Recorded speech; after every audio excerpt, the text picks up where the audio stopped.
Welcome to our weekly Substack live show.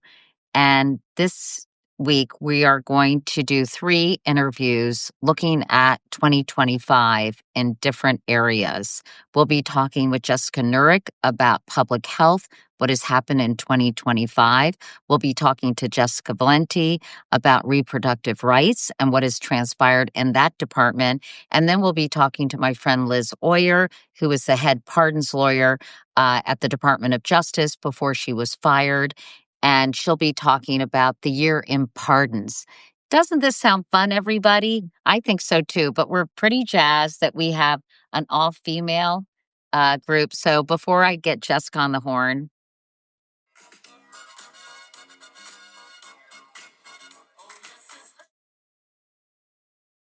it's ladies' night, ladies. I am not exhausted, Robin. I'm actually having fun, considering the circumstances. That is a tall order. But let me get Jessica on the horn. Please, you all ask any questions you may have. We're going to, as I said, talk about the year in public health, the year in reproductive rights, and the year in pardons. So let's get to it, shall we? Let me get Jessica and invite her in. I thought she might think I was kind of cheesy and weird to play Cool in the Gang before our interview, so I spared her of that. So here we go. We're waiting for Jessica, and here she is. Hi, Jessica. Hello. How How are are you? you? So nice to see you, and I'm so happy to have you here.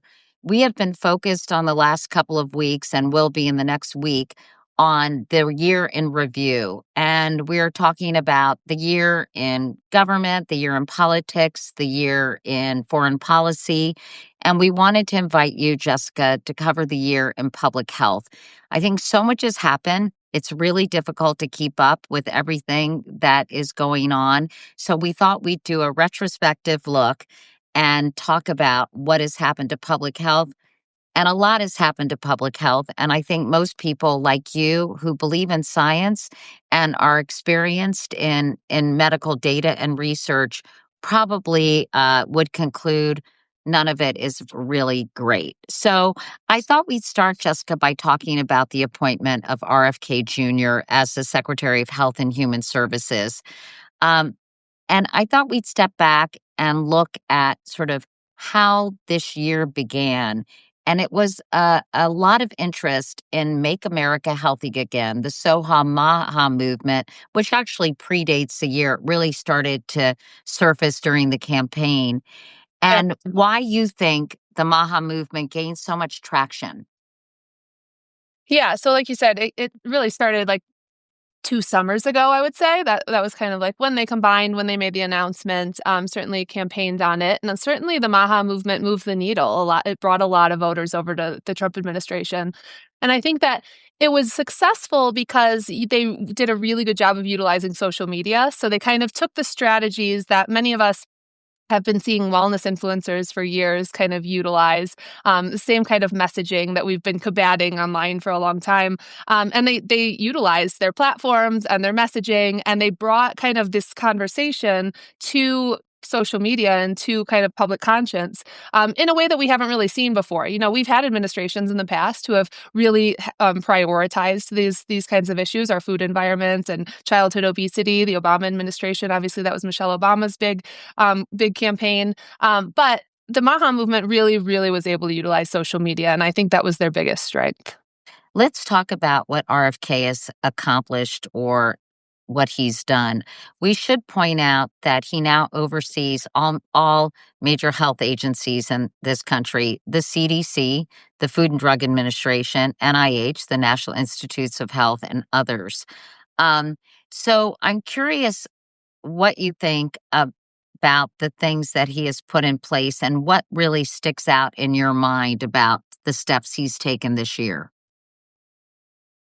Yeah, I mean, what really stands out is RFK Jr. was has been a threat to public health for a very long time. He's been, really loud in the anti-vaccine space for a couple of decades, and so a lot of people in public health were very aware of him as he was coming out when he was running as a president, or for president on the Democratic side, and then when he switched over, was running as an independent, I think, and then when he partnered with Trump, and I think the fear was always that he would come in and he would really kind of like bring those anti-vaccine views to, the highest public health agency in the world. And that's exactly what we've seen happen. This entire thing when he was going through his confirmation with Senator Bill Cassidy, he was the deciding vote, and he said he got a bunch of concessions from RFK Jr. that he would do a number of things, and we've seen him do the exact opposite of every concession Bill Cassidy listed. And so I think that was definitely the thing coming into this that we knew was at risk, and certainly that's panned out as well.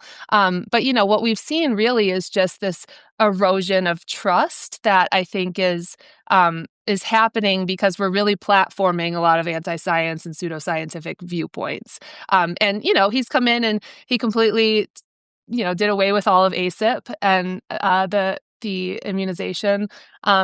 Our agency, or our group that kind of reviews immunization policy. And he's inserted lots of people who, are his anti-vaccine buddies, or he had in his book and things like that. So I think the CDC and vaccine stuff is probably where he's doing the most damage. But in terms of like all of HHS and the Trump administration, because we have to remember, we can't just look at RFK Jr. by himself. He partnered with this particular administration.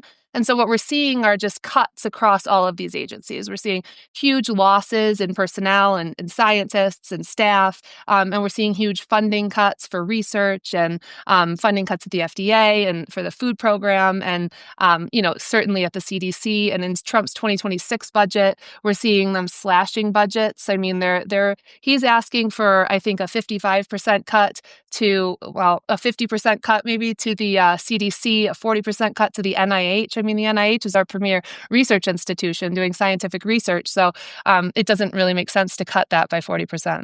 Let's dig into some of these particulars. Let's talk about vaccines for a second. In June, he dismissed all 17 members of the CDC's vaccine advisory body, saying that he wanted a clean sweep. He appointed 8 new members, including some critics of current vaccine policies. And keep in mind, these board members are independent medical and public experts who make recommendations based on rigorous scientific review and evidence. So, talk about how he changed personnel and, in the process of doing so, put public health at real risk with the people who are now making these decisions, Jessica.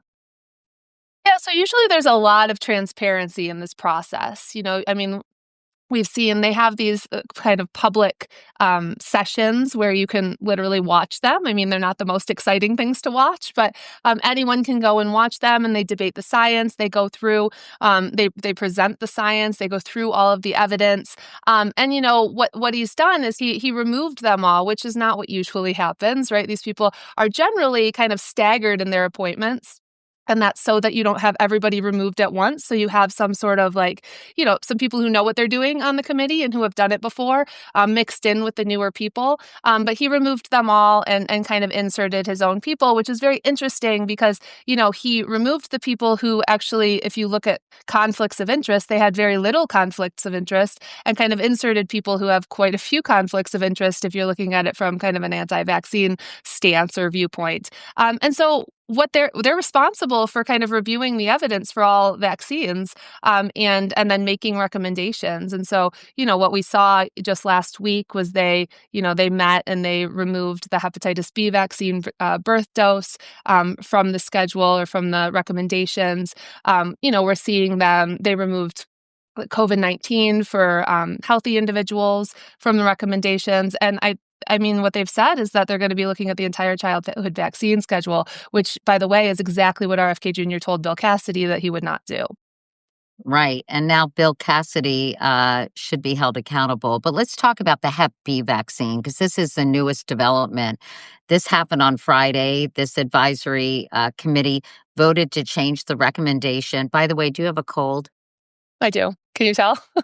No, I just everyone I know has a terrible cold, including my Yeah. husband, and, I recommend Zicam. This is not a Okay. sponsored segment, but I really do feel like they cut the duration of a cold significantly. You have to do it every 3 hours, but check it out. Will you tell Well, me I'm actually on, like, day 9. It's like an upper respiratory infection, so I just have a cough at this point that's, like, Oh, ever no. present. Yeah. Well, so many people I know are sick, so I'm so sorry, and I hope you feel That's better okay. soon. But let's talk about the Hep B vaccine because they recommend delaying the first dose until a child is 2 months old. Now, this decision reverses over 30 years of evidence based, science backed CDC guidance and contradicts the position of major medical groups, including the American Academy of Pediatrics. They strongly oppose this decision. Okay, Yeah. I'm not a doctor, Jessica, obviously, but I do like read a lot about science and medicine. Why is it that big a deal to do it at 2 months versus for a newborn? Yeah, I mean, so I've talked to a lot of experts in this area who, because I'm certainly not an expert in vaccines, but those who have looked at this evidence and have looked at the science on this, what the biggest difference is that when we started doing a birth dose, which was in the early 90s, right? Because before that, it was just kind of recommended, and we didn't see any major improvements. And so when they started doing it at birth, we saw an over 90% drop in hepatitis B incidence in childhood. And so that's a huge public health win by just moving it to to a birth dose. Some of the reasons for that they've mentioned. I mean, we have a really fragmented healthcare system, so there's a lot of women who don't get screened when they're pregnant for hepatitis B, and so that kind of ensures that every baby is getting a hepatitis B shot at birth. We also lose a lot of people, so a lot of people don't come back 2 months later to the healthcare system, and so that's a big thing as well. Someone Some just said, tests, my friend Robin, yeah. who's watching, said mothers can test with a false negative on I Hep was just about to screening say. too. Yep, so some of the tests are, you can get a false negative, and so then you think you're okay, and your baby actually ends up with hepatitis B because, if the mother has hepatitis B, it's almost certain that the baby will get hepatitis B as well. And we know that that's an infectious disease that will turn into a chronic disease, right? I think there's this idea that infectious disease and chronic disease are completely different. Some infectious diseases actually cause chronic health conditions for life, and so this is just one way that is a safe and effective way to kind of prevent a lot of that disease later on. And what do you think? I mean, it's so confusing. My daughter is going to have another baby. Yes, exclusive here in Congratulations. June, which is so exciting. And I think about pregnant women and new moms and how confusing all of this is and how stressful, not to mention, by the way, lest we forget that they said that Tylenol was Yeah. connected to autism until they actually said, wait a second, Tylenol isn't connected with autism when you take it when it's pregnant because they walked that back, right, Jessica? Yeah, they did. I mean, they walked back how strong they came out about it, Right. certainly. And it was a little confusing as to why they would even do that because we all came out and said, there's really no evidence for this. Why are you guys even mentioning it? And in fact, And and we should mention there is yeah, evidence that high fevers can be really dangerous for pregnant women and for yeah, extremely unborn dangerous. babies. And also associated with autism, right?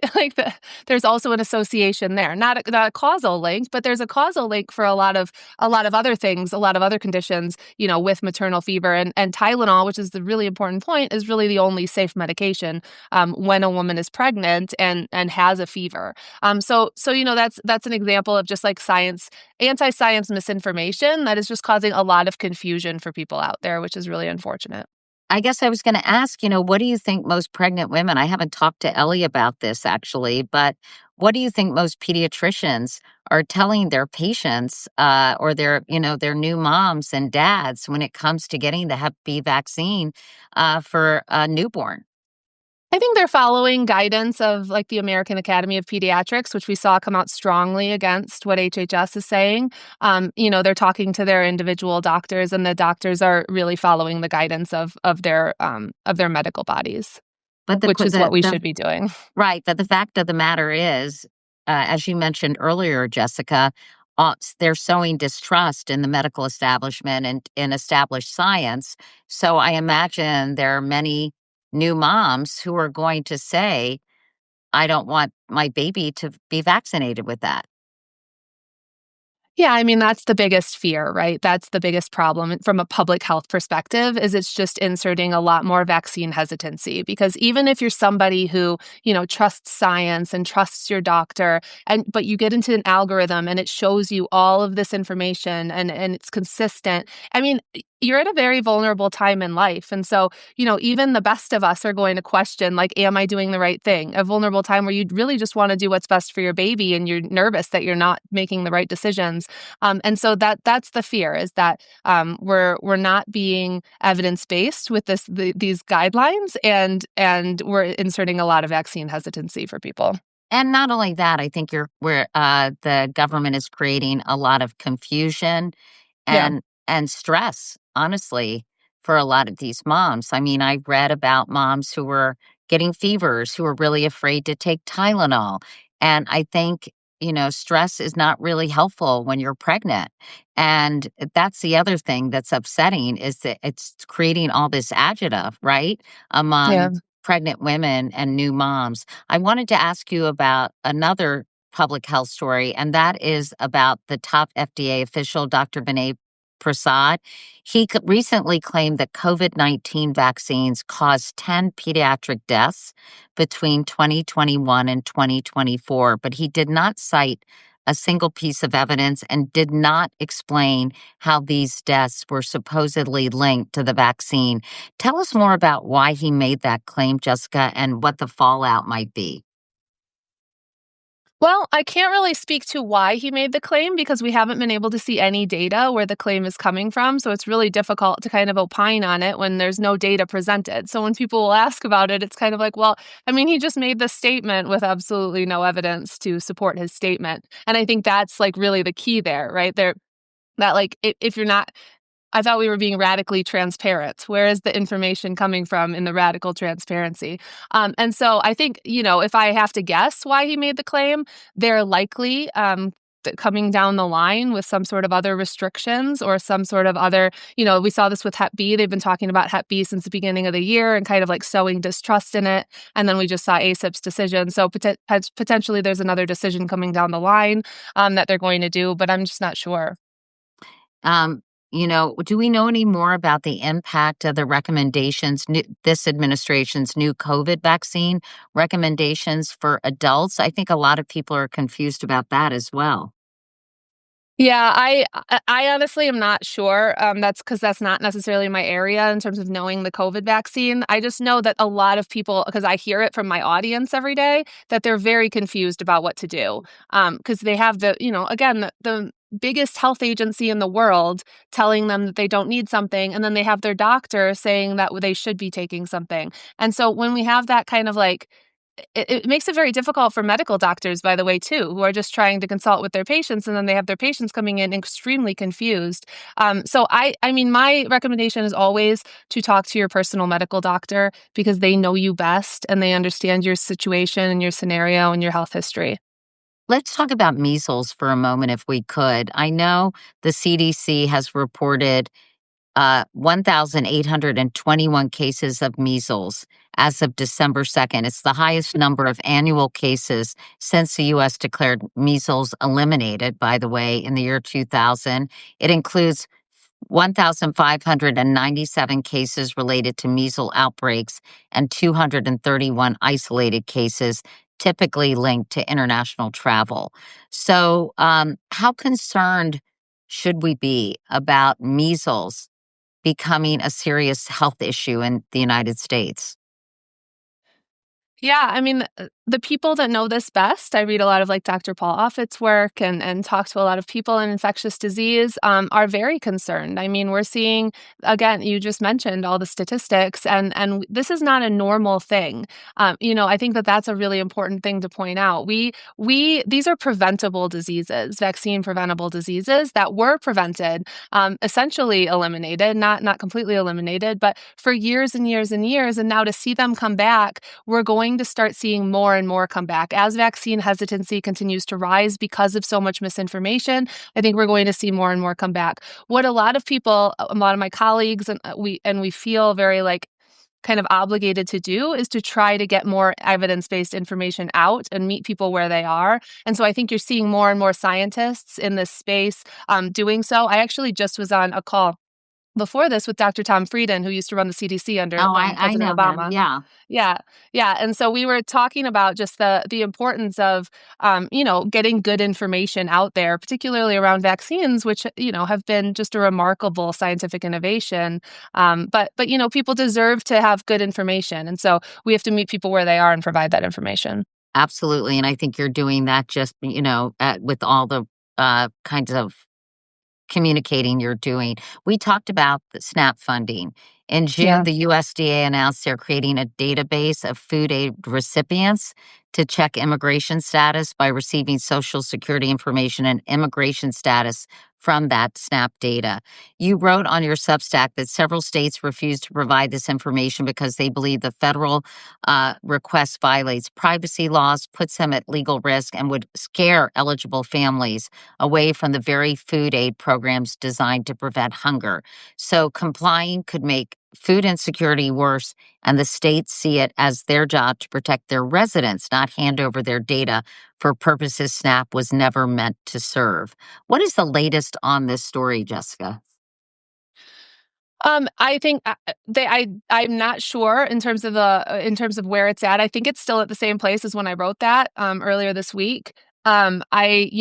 What's happening, and just to be really clear about what's happening, is the Trump administration is using SNAP as kind of a political bargaining tool because they asked for data. Their states are not legally obligated to provide that data, and so they're basically saying we're going to withhold any funding for SNAP, which would mean that states, unless they can afford it themselves, which most of them can't, would not be able to provide SNAP to the recipients. All of the things that we're seeing being done with SNAP, the food restrictions, all of these different the work requirements, they're all meant. I mean, this has kind of been we've known about this for a long time in the public health world. They're all meant to decrease the number of people on SNAP.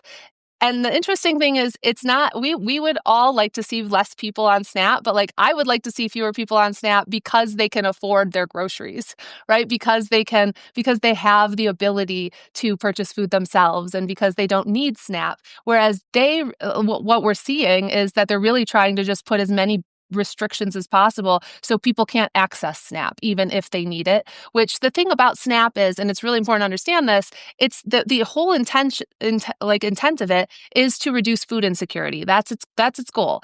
And it does that very effectively by up to 30%. And so if you put more restrictions on it, what you're doing is you're decreasing the effectiveness of the program and you're increasing costs. So you're decreasing the efficiency and you're decreasing the effectiveness. And when has that ever been a good idea for any kind of program? It just doesn't make any sense if you actually, like, want to improve people's health and want to decrease food insecurity in the country.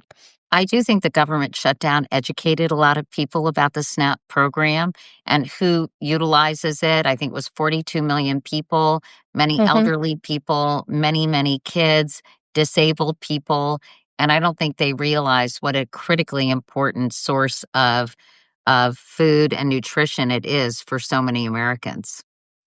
Yeah, and Katie, you and I talked about this maybe last month or a couple months ago, but in the big beautiful bill, they cut almost $200 billion from SNAP, and within that, they cut SNAP Education, which is this wonderful program that registered dietitians work within. That basically, they registered dietitians work with people on SNAP to figure out how to eat healthy on a budget, figure out how to grocery shop. Figure out how to cook, healthful meals on a budget. And they cut that entire program, which really doesn't make any sense.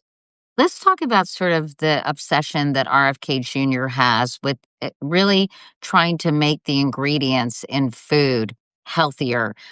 He's very anti seed oils, but the FDA is still weakening food safety regulations.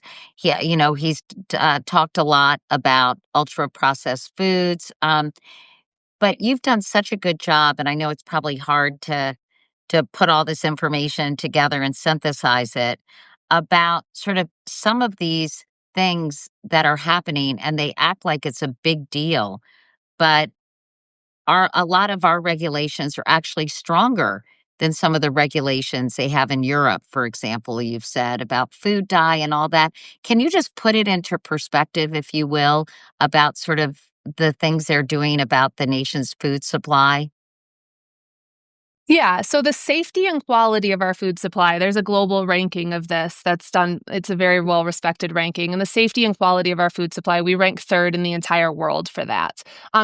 We have very safe food thanks to our public health agencies and the monitoring that we have that look for foodborne illness. And we have quality food.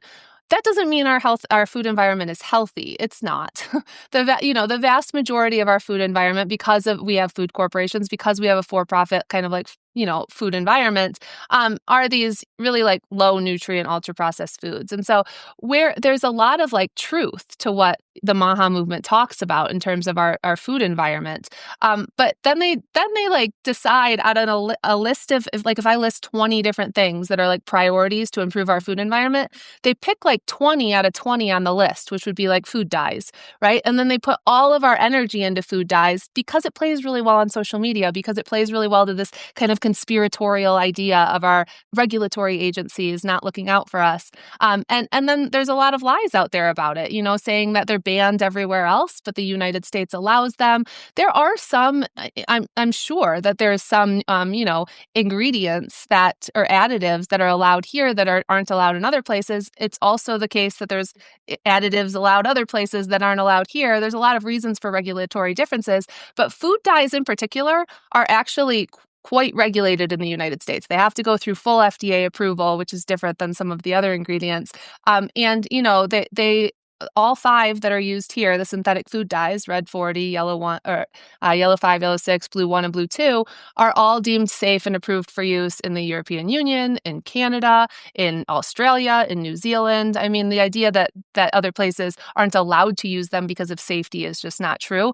What is true is that there's not a lot of redeeming qualities about them. They're in pretty low nutrient, ultra processed foods that are highly marketed to children. And so I think what I've tried to do is kind of like piece out what is like real versus what they're using, because the best like conspiracies are you take a bit of truth, right, and you then weave a conspiracy about them. And so what is actually not real, because if we want to improve the food supply, there's about 15 to 20 other things we could be working on. But the thing is that we're all focused on food dyes, and then those 15 to 20 things are actually being eroded and not being improved upon. And so that's the biggest problem. Were there other things that you felt, when you read that they were focused on that made you shake your head and say you were really focused on the wrong thing? Oh, yes. Seed oils, um, sugar, high fructose corn syrup and soda. I mean, it's just so interesting.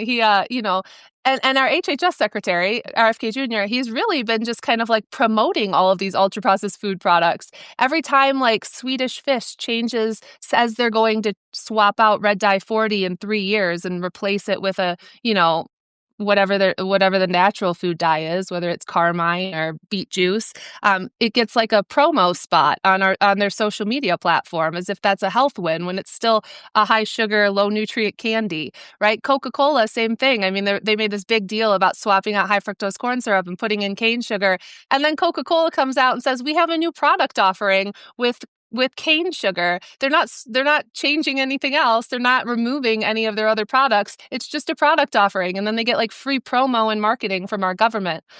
So it's like the exact opposite of what we would want to be seeing if we're trying to like help with improving our food supply and health. So those are some big ones like on the nutrition side. Yeah. Anything else that really got your goat this year? I'd say like one of the biggest things for me is just the erosion of trust in science, and particularly I talk to a lot of like early stage investigators or even PhD students who are really just disillusioned right now, and there's not a lot of funding. A lot of PhD spots have been cut, and I do think that we're seeing this brain drain happening. I have several colleagues that I know who have left the United States or are planning to leave the United States. Two pretty close to me that moved to Canada.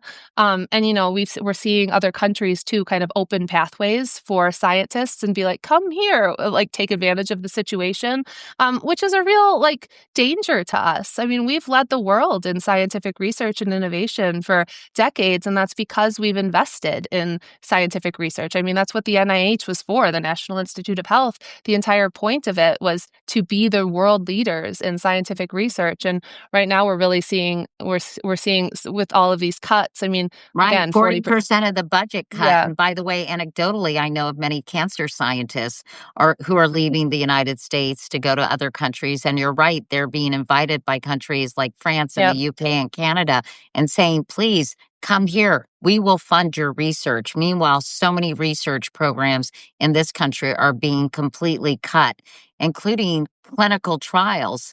In the middle of clinical trials, they're being shut yes. down and they're potentially life-saving for cancer patients. So it is such a travesty and so upsetting. And honestly, I don't understand the rationale behind doing that. It just doesn't seem to make any sense to me. I think a lot of it, and maybe I'm giving them too much credit, but I think it was just they were like blanket cutting across the board and with no rhyme or reason, and didn't realize how, because we saw so many times they would come back and be like, oh, we're reinstating this, right? We made a mistake or an error. They cut like NHANES research, which is, NHANES is our nutrition research, and they've been tracking like how we eat and biomarker outcomes and like how things are affecting us for decades now. And I mean, we use that. Basically any like nutrition science researcher uses NHANES data, and they cut it earlier this year, and then came back and said, "Oh no, we're going to reinstate all of the people that we fired because that was a mistake." And I mean, there's countless examples of that. So yeah, I don't know that there's a rhyme or reason to some of it. Well, Jessica, we appreciate you trying to make sense out of it on Substack. And I know that I really rely on you for credible information. So thank you so much for your work this year. And we really appreciate you talking to us about the year in public health. Can I leave you? Here, Can I leave you with one positive thing, Katie? oh, please do. Okay, so the Nobel Peace Prize, or not Nobel Peace Prize, the Nobel Prize was just awarded, I think, in October, and it went to three immunologists who basically were doing research. And this is not my area, so I'm not going to explain it too much. But they did research to see how the body prevented the immune system from attacking itself, which is going to be incredible for people with autoimmune disorders, and even like transplant rejections and cancer. I And was so going to there's a say, lot of innovation that can come from it. that's really exciting because immunotherapy is, of course, this huge, exciting area in cancer research in particular, but it's also monitoring it so it doesn't become, your immune system doesn't get too jacked up that it starts hurting your healthy cells and attacking your organs. So, Exactly. immunotherapy is so exciting. And, yes, and there's still incredible science that's being done. We just need to make sure that we're supporting it and Yeah. hopefully one day those dollars will return. Jessica, thank you. I'm going to go from one Jessica to another. Have a great holiday if I don't talk to you. You too, Katie. And I hope you Thanks for feel having me. better. Okay, Thank you. thanks, Jessica. Bye. Bye. Okay, we're going from Jessica Knurick to Jessica Valenti because Jessica Valenti is really the person you talk to when you want to know what is happening in this country in terms of reproductive rights and abortion rights, because it has not been a very, very good year for abortion rights in this country. And Jessica will be able to talk about that because she has been tracking it. She has a newsletter called Abortion Every Day. It's a comprehensive newsletter that really follows what's been happening. Jessica, thank you. And thank you for all the work you've been doing this year. Every Course. time I see journalists trashed by a certain individual in the White House, I Mm, think thank God for the people like you and Jessica Knurick and Liz Oyer who have expertise in a certain area, can share with us what's happening. So thank you for doing this. We thought thank it would you. be interesting, Jessica, to kind of just do a year in review in a bunch of different areas, including things like foreign policy and politics. And obviously, 3 years after Dodd, we're seeing what many people are describing as a tale of two countries. Blue Mm. states expanding access to abortion, red states finding new ways to restrict it. So, how would you describe the state of reproductive rights in this country right now? It's a hard question because there's so much to talk about, but I think the most important thing to know is that, we're a little over 3 years out since the end of Roe v. Wade. The abortion rate hasn't gone down at all, 0%. In fact, the number of abortions is going up. What has increased, though, is suffering, maternal mortality, pregnancy complications like sepsis, infant mortality, right? And so I think for me, that is always the biggest takeaway, that despite all of the harm that these laws are causing, they're not even doing what they spent 50 years planning to do, which is reduce the abortion rate. Um, and I think what we're seeing from conservatives is a lot of pushback to try to fix their PR because of that problem. Everything that they're doing right now is about abortion pills, because abortion pills are the primary way that people are able to get care in spite of state bans. And so I'm just trying to track as closely as I can what those attacks look like, the ways that we can defend ourselves from them, and the ways that we can try at least a little bit to reduce some of that suffering that these laws are causing. I mean, obviously, it's maddening for women to not have access to abortion care.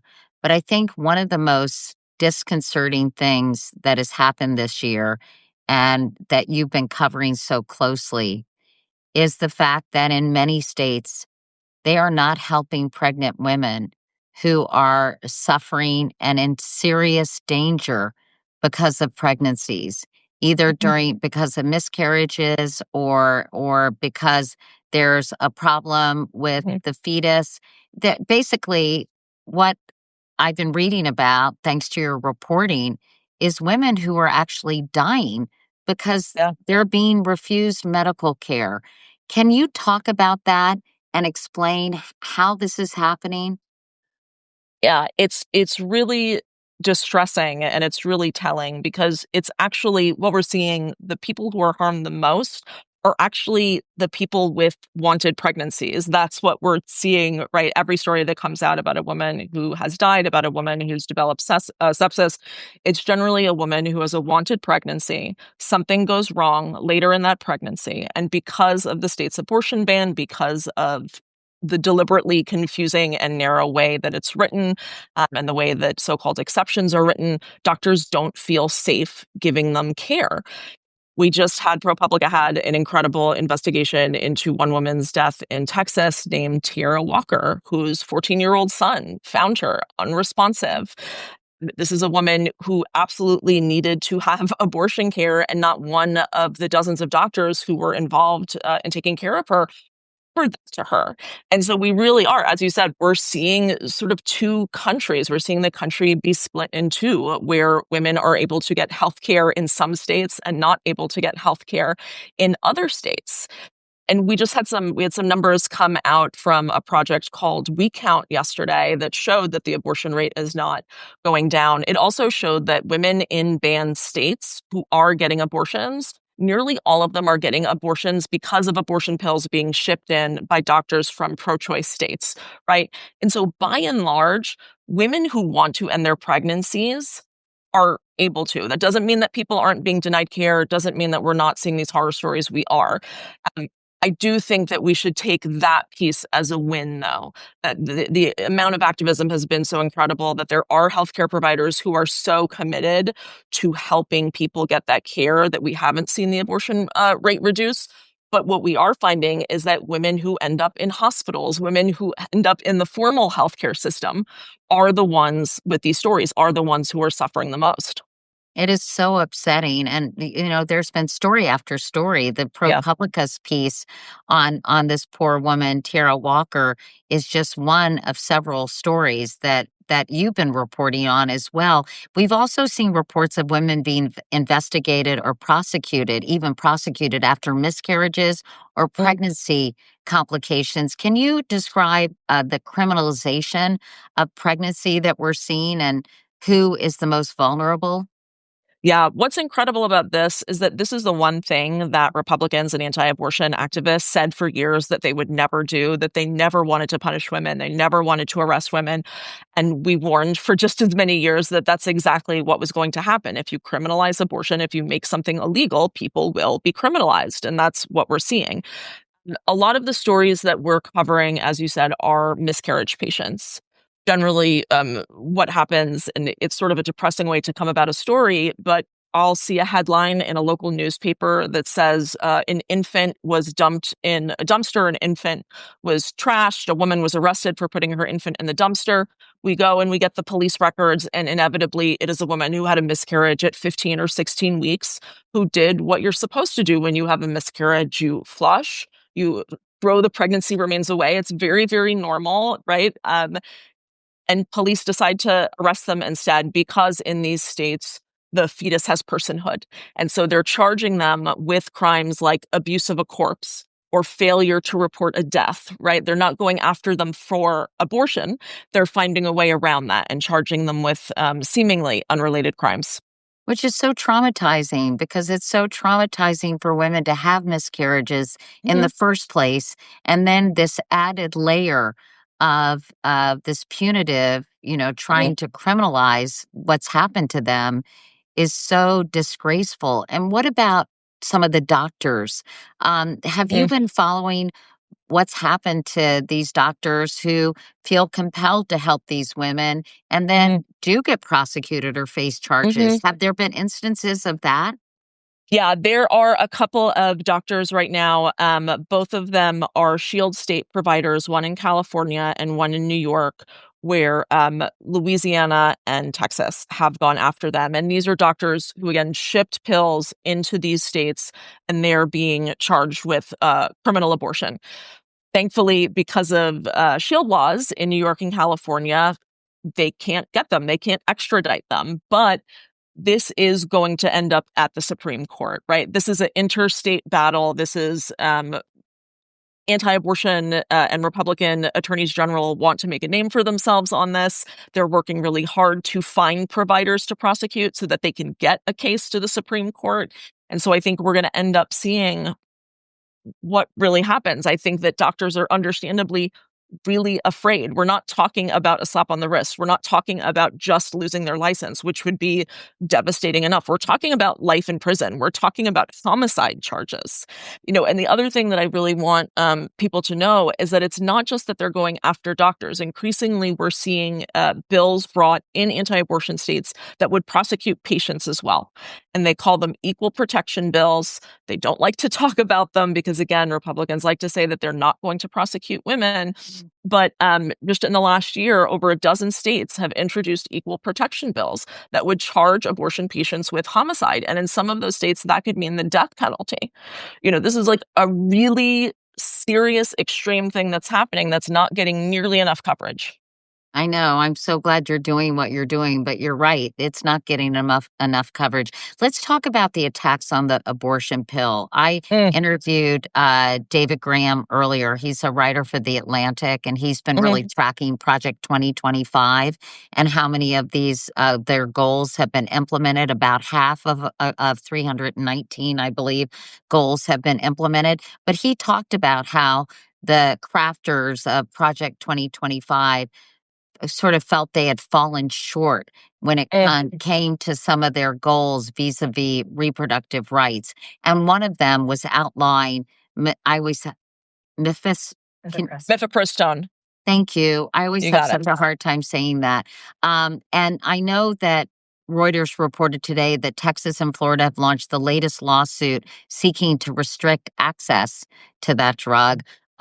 Following the FDA's recent approval of a new generic version. So, what is the latest on that? Yeah. Because I think you wrote about recently that telehealth was how Mhm. most people were getting abortions now because they were using telehealth to Mhm. get the mifepristone from the telehealth physicians. Yeah. So, can you just give us an update on that? Sure. Sure. So again, that is how most people in banned states are getting abortions. They're But having I those thought pills shipped to them.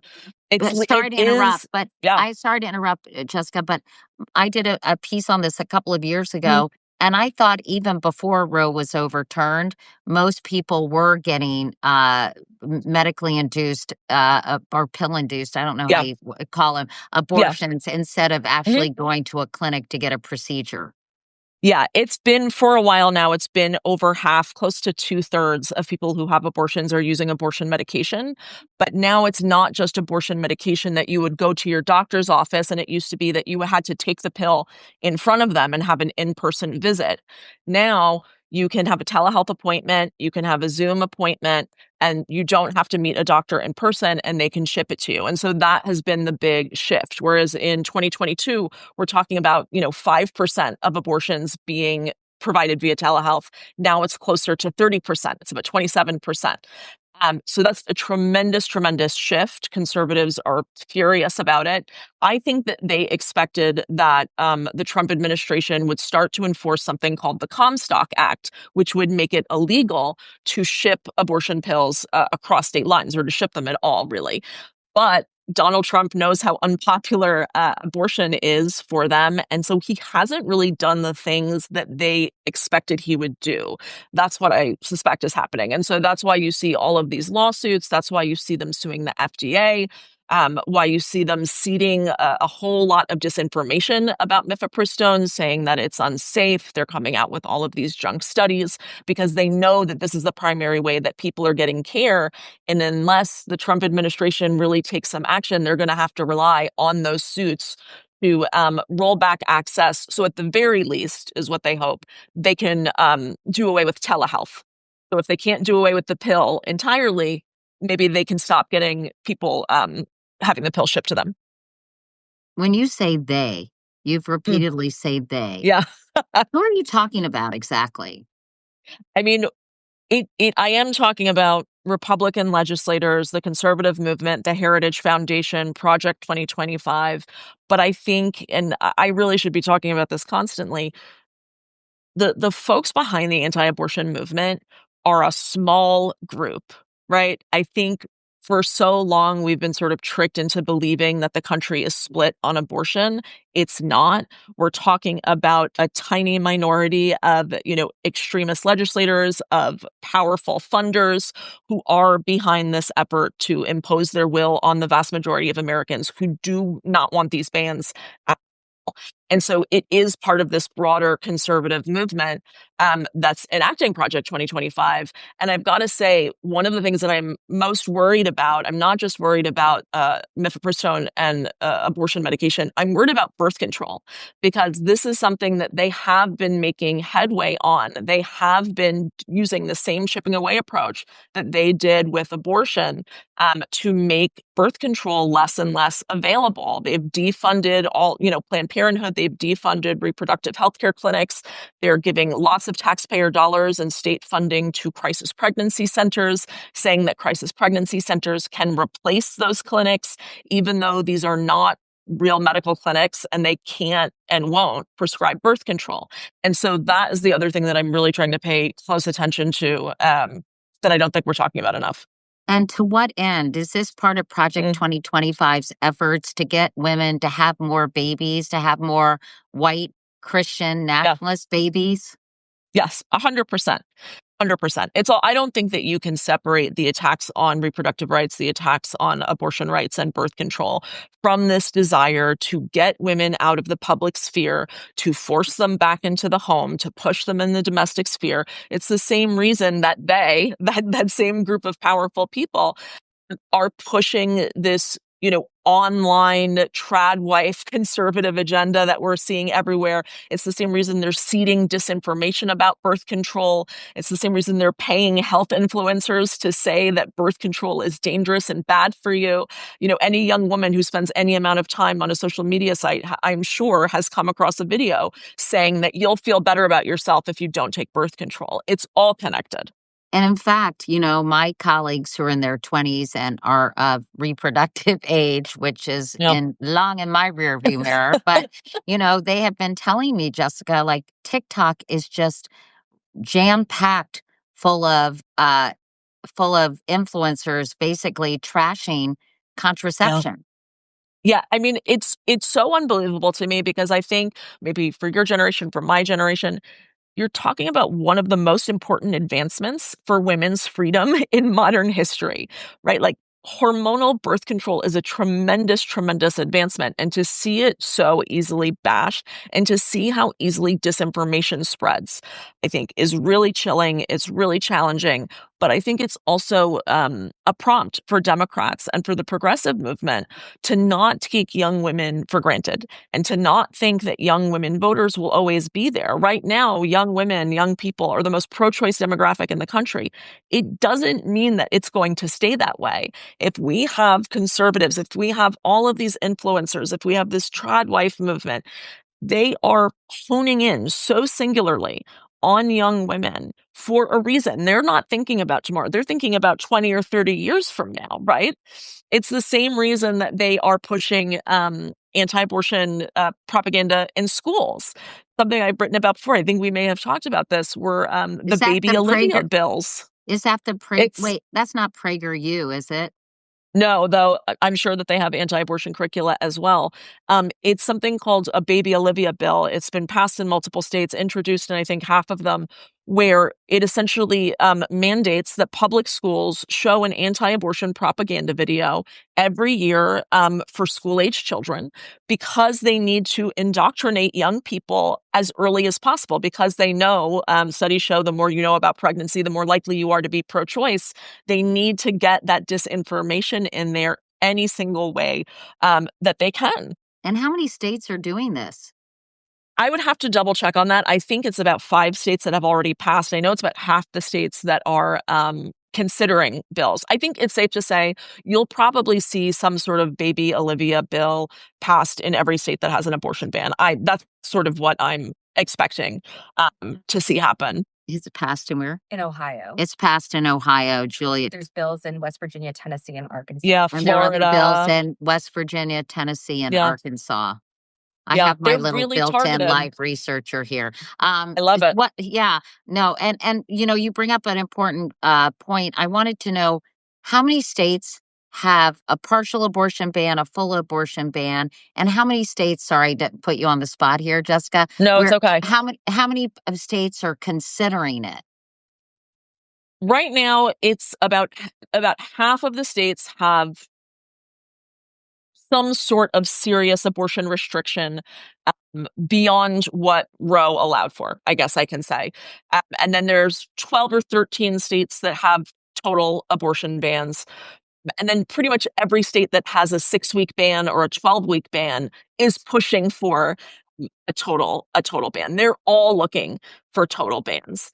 And I think the next step, unfortunately, and this is something else I've been tracking, the states that have total bans have exceptions. We know that they are often narrow and written in a way that it's impossible to be used. They're going to be getting rid of those. I think states that have those exceptions, they're going to be getting rid of those. They're already laying the groundwork to get rid of Wait, exceptions for women's lives, not just rape and incest, but exceptions for women's lives.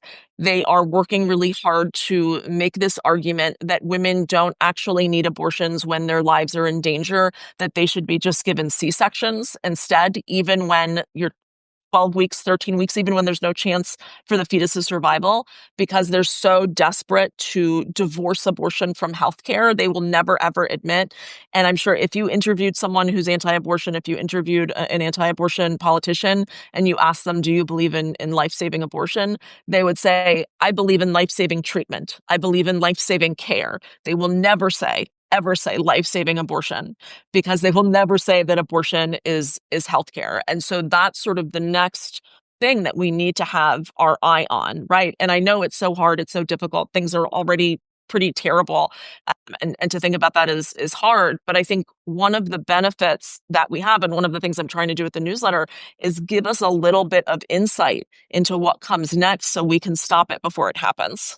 and what about exceptions for rape and incest? Where do they Yeah. stand?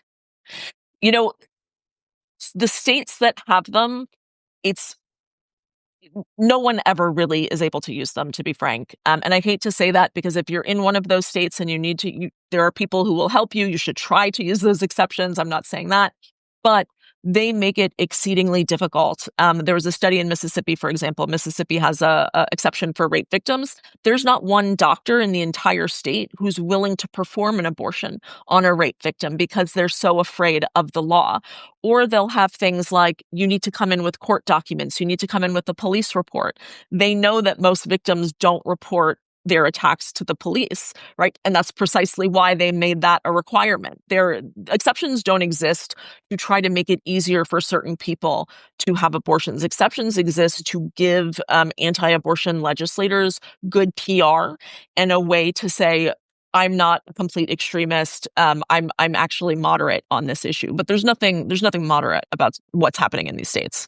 It is so draconian and terrifying and just wrong. I mean, Yeah, I think in the zealousness to prohibit abortion, uh, this whole idea of being pro-life is such an oxymoron.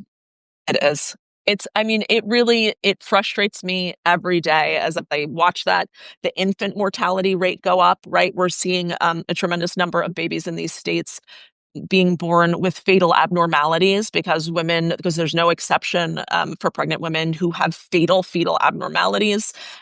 The maternal mortality rate going up in Texas, it went up 56%, right? Like these are not small numbers. These are huge numbers. 56% in Texas since the state passed its abortion ban. The idea that it's pro-life is just absurd to me. But again, the thing that gives me some hope is knowing just how strongly Americans feel about this issue, right? Like you and I have talked about this before. 81% of Americans do not want the government involved in any way when it comes to legislating abortion and pregnancy. That is a tremendously, tremendously popular issue. And conservatives are doing everything that they can to try to hide that fact, right? They don't want voters knowing we're passing these laws against the wishes of the vast majority of people. They want to make it seem as if this is something that voters want. But even in the reddest states, voters don't want these laws. Even Republican voters in these red states don't want these laws. Can you, before we go, Jessica, just tell us about any significant Supreme Court actions that Mm, have taken place since Roe v. Wade was overturned, but really specifically this year? I sure. know there was Medina versus Planned Parenthood, the First Choice Women's Resource Centers versus Platkin. Yeah. Can you tell us just briefly about those? Sure. So Medina was the Supreme Court case that basically allowed states to refuse to give Medicaid reimbursements to Planned Parenthood clinics and reproductive care clinics. So that was a really terrible case for us. The first choice, which there were just oral arguments in, is about crisis pregnancy centers, which I was just talking about. Republicans, Republican lawmakers, the Heritage Foundation, all of these groups are really betting on crisis pregnancy centers. And what this case is trying to do is essentially give them sort of a super immunity to state regulation. Their argument is that any regulation asking these organizations to not lie to women, asking them not to, conduct deceptive advertising practices, is a violation of their free speech. And so they're looking to create this precedent that says CPCs, crisis pregnancy centers, can operate however they'd like in these states and sort of act as the enforcement arm of the anti-abortion movement. So And it's a really important case. they haven't ruled on that, yes? No, they haven't ruled on it. And going Yet. back to Medina versus Planned Parenthood, where the court ruled that Medicaid beneficiaries can't sue state officials under federal law to enforce the free choice of provider rule. Yeah. Can you tell us in plain English what that means to women? Sure. It means that if you are a Medicaid patient, if you're low income, you don't get a choice about what help, right? If you get Medicaid and you say, I want to go to Planned Parenthood for my pap smear, for my breast cancer screening, they say, no, we're sorry. We're not going to reimburse that. We're not going to cover that. And so you're not, it's basically limiting what kind of care low income Americans can get. And I don't think I need to explain why that's so devastating for women across the country who rely on Planned Parenthood and other reproductive care clinics for their birth control, for IUDs, for cancer screenings. It really is a tremendous cruelty that's being targeted at the most marginalized Americans. And that the Supreme Court already handed down that ruling. Yeah, I mean there's other cases and an ongoing legal fight that Planned Parenthood is having over the big beautiful bill and it defunding Planned Parenthood. And so there's like the state defunding and then there's the federal defunding. And so we're still battling it out in the courts when it comes to that federal defunding. But as of right now, it's, not good. Well, Jessica, thank you for your someone asked us on social before we go, and then I'm going to be talking to Liz Oyer about pardons. Jessica, have you read anything about Project 2026? Am I right to think this could be really bad for abortion? I have not read anything about Project 2026. I'm sorry to say, but I'll Google it as soon as Yeah, I I think get the off. Heritage Foundation released something about Oh, it. And I think you're right to keep an eye on contraception, which sounds so insane to me. it sounds nuts, but that's exactly what we have to do. We can't pretend like this is, a normal state of affairs. It's not. We can't act as if things are as they used to be. They're not. This is a different world. It's a different fight, and we need to treat it like that. Before we go, I just want to mention to everybody watching and to you too, Jessica, because you should know about it. I've had a couple of Zooms with these people who are involved in something called the States Project, and they are trying to get people to form these giving circles to really impact who gets elected to state legislatures, because this is where a lot of these decisions are being made. And this is where a lot less money can have a much bigger impact than in national, presidential, or, Senate and House races. So it's just something to think about. I'm going to do a podcast about it or an interview about it because I felt finally when people are saying, what can we do? This is something that they can do because this is where those state decisions are happening. And if you can have an impact on how the configuration of these legislatures, you can have a real impact on abortion rights. Absolutely. The fight is very much local. Any other advice or any other words of wisdom before we leave you in terms of how people can get involved? Would say fight local, look to see what the local abortion funds in your area are doing. And I think keep the hope.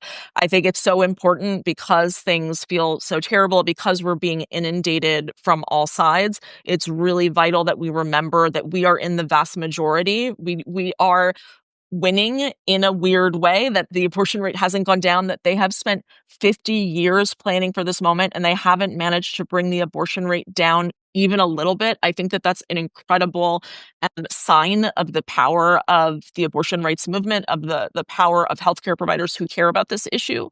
And so I think as much as we can to keep the hope, to keep going, and to know that we're on the right side of this. Well, and also to subscribe to Jessica's wonderful newsletter, Abortion Every Day, Thank where you. she is singularly focused on reproductive rights and works so hard to bring the latest information to everyone. I couldn't recommend it more. Jessica, Thank thank you, you so Katie. much. And on a superficial note, your hair looks really pretty today. Thanks. I did a mask. I did a mask yesterday. Thank you. Anyway, thank you for doing this. It's great to see you, and I hope I see you You too. soon. Okay. Bye-bye. All right. Bye. Okay. Here we go. And last but not least, we have my friend Liz Oyer joining us. And here, let me just find Liz. It's nice when your last name rhymes with your profession, isn't it? Hold on a second. I'm getting this. Hold on. Sorry, Julia. I'm trying to Okay. find it. Oyer. Yep. Here's Liz. Mhm. Okay, here we go. Liz and I had lunch when I was in Washington, D.C. I got a prize from Georgetown from their cancer folks. And so when I was in Washington, I took the train down and I called Liz and I said, would you like to have lunch? So I took Liz out to lunch. So I got to meet her in person and it was great. And she's wonderful. So I'm excited that we're going to wrap things up with Liz talking to us about these insane pardons, you guys, and what she has to say about the pardons that are keeping her up at night.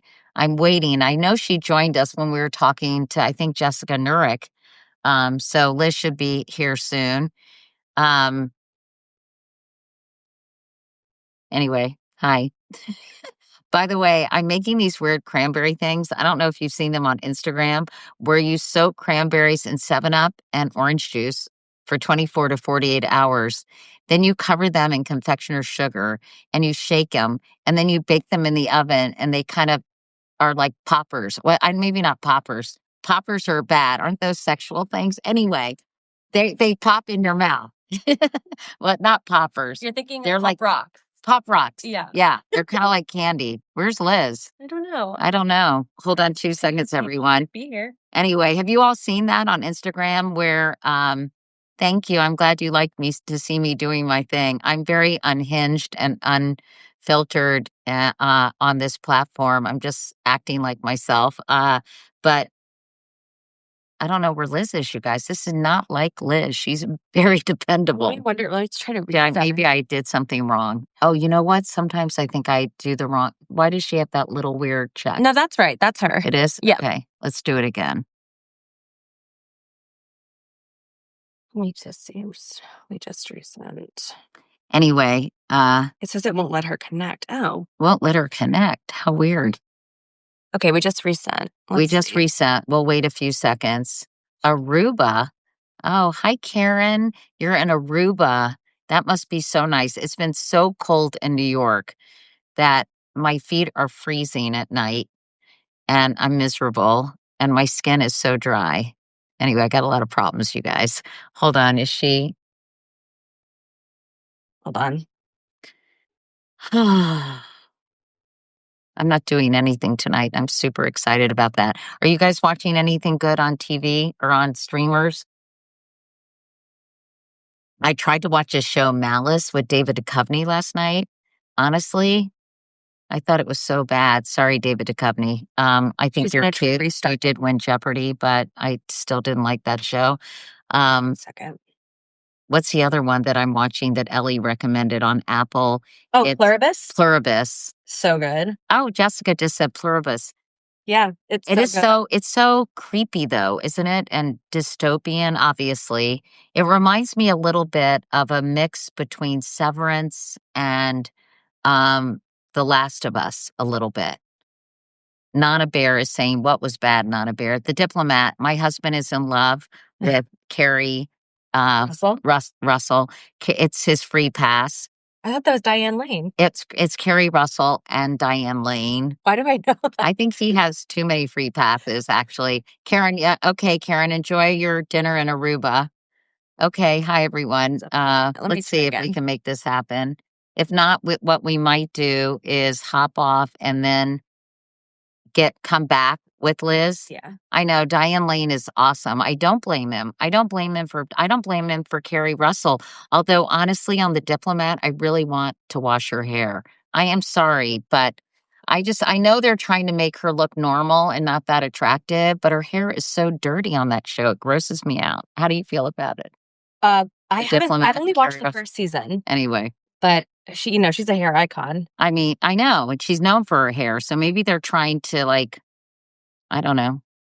Okay. Marginalize her hair in the role.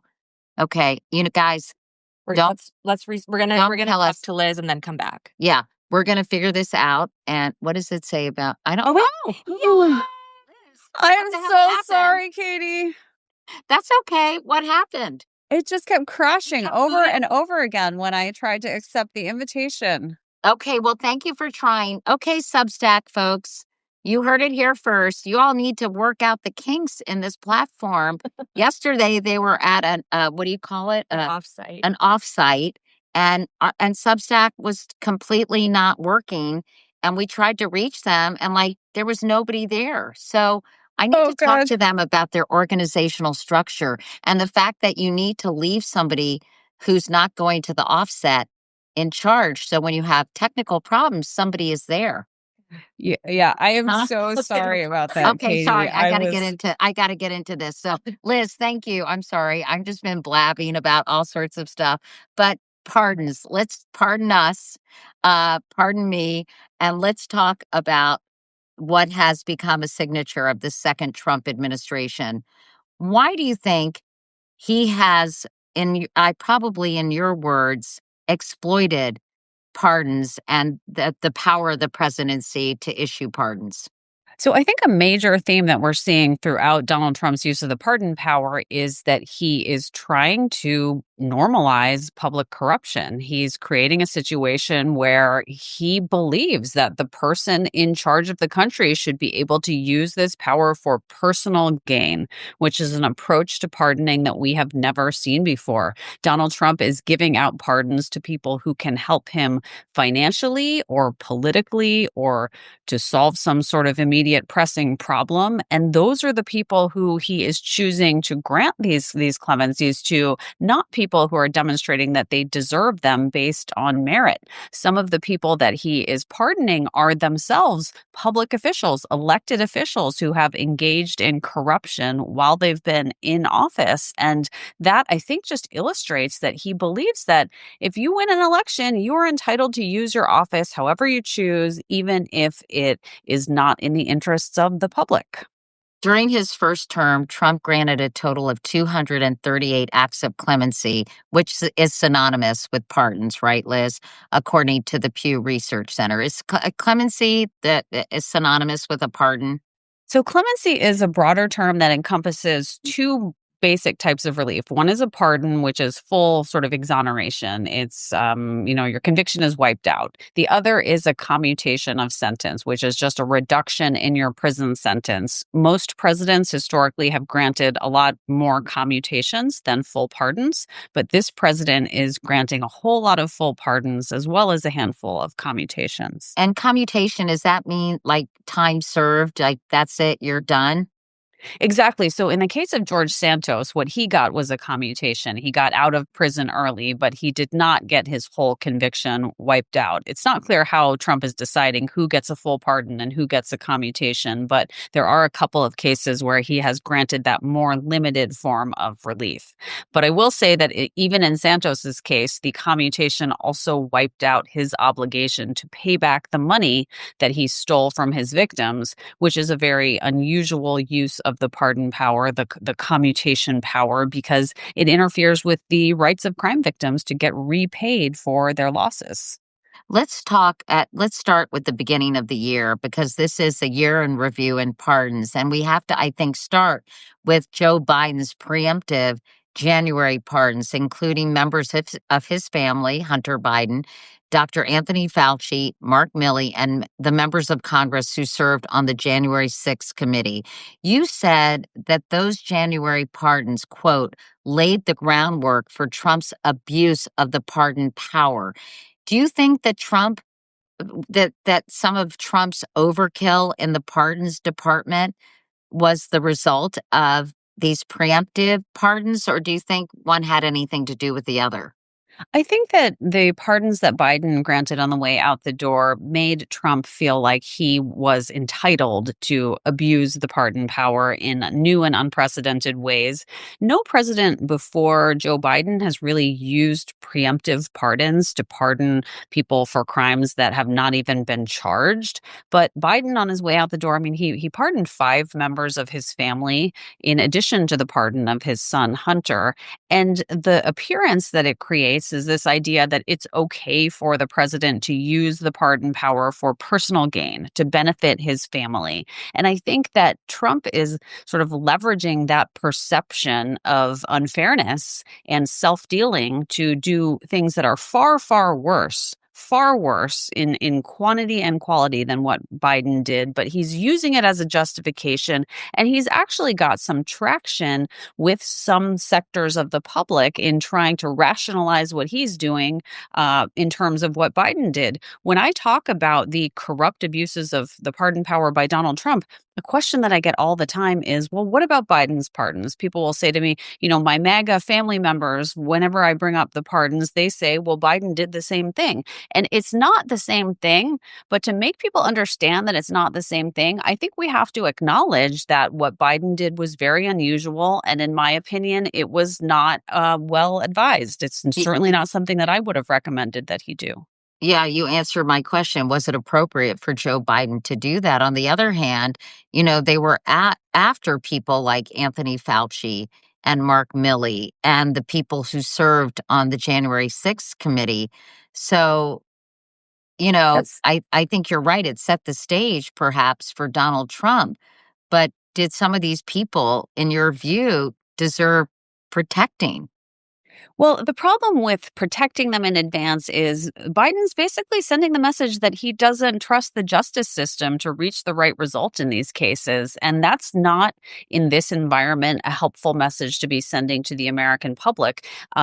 Donald Trump now is doing everything in his power to bend the justice system to his will. And I think the idea that Biden sort of messaged at the end of his presidency that he didn't believe the justice system would be good enough to sort out what's right and what's wrong in these prosecutions and to exonerate those who committed no crimes made it easier for Trump to fuel this narrative that the justice system really should be used however the president wants it to be. So that's what I find really unfortunate about what Biden did at the end of his presidency. And the pardoning of his family members in particular, I don't really understand why it was necessary. I don't think any of these Bidens, other than Hunter, had any obvious criminal exposure. So why did he need to pardon them? It just raises a lot of questions, and I think it was unhelpful. It was not what we needed. But it's really important for people to understand that there's no equivalence between what he did and what Trump is doing. What Trump is doing is far more dangerous, far more corrupt, and far more destructive to our democracy. Well, let's start with January 6th, obviously, because those were the first mass pardons, if you will, issued by Donald Trump. And it didn't really matter the severity of the Right. convictions, right? I mean, there were everyone from people who really tried to kill a police officer, right, to somebody who simply might have been in the building. There was no kind of discretionary judgment on these people. It was just like, it was a blanket pardon. And talk about your reaction to when that happened. It was absolutely shocking, Katie. So on January 20th, the day the administration changed, learned about the preemptive pardons in the morning. And then in the evening, I was at home sitting on my couch and saw the announcement on television that Donald Trump had pardoned all of the January 6 rioters. And it was really quite shocking. It was especially shocking because as the pardon attorney, I expected that if a decision like that were going to be made, I would be consulted. And not only was I not consulted, I was not even given a heads up that this was coming down the pipeline. And all of a sudden, this cataclysmic pardon decision was made. And it's like nothing we've ever seen before in history to pardon so many people with such diverse backgrounds and crimes all at once. It's really it was really just unprecedented. And we have seen that that is not a good approach to pardoning in the results. There are already over a dozen of those January 6 rioters who are now back in prison having committed new crimes. And some of them have committed very serious crimes. Several of them are back in prison for crimes involving the sexual exploitation of children. Several of them are in prison for crimes involving threats against public officials. In one instance, an individual was sentenced to life in prison for plotting to kill 20 plus FBI and other law enforcement agents who were investigating him. So these are people who were not vetted in any way, shape, or form before they were pardoned. And many of them have gone on to do very dangerous things, which really just proves that this was not a sound approach. And I guess they were pardoned in a way because they defended the big lie that the election was rigged. And as a Yes. result, I think their pardon and pardoning them for their behavior and excusing or rationalizing behavior just fed into this idea that they were only defending this notion that the election was rigged and, Yep. kind of reinforce that narrative for the president. That's exactly right. Donald Trump has used pardons essentially as a reward. They're a reward for people who have shown loyalty to him. He has done that in other cases as well. There are a few that really stick out. There's an elected sheriff in Virginia who was a big Trump booster. His name is Scott Jenkins. He was sentenced to 10 years in prison for essentially selling badges for cash. He was selling badges to people who were going out and using them to illegally buy guns or to get out out of traffic tickets, and he was sentenced to 10 years in prison, and Trump granted him a full pardon before he spent a day in jail.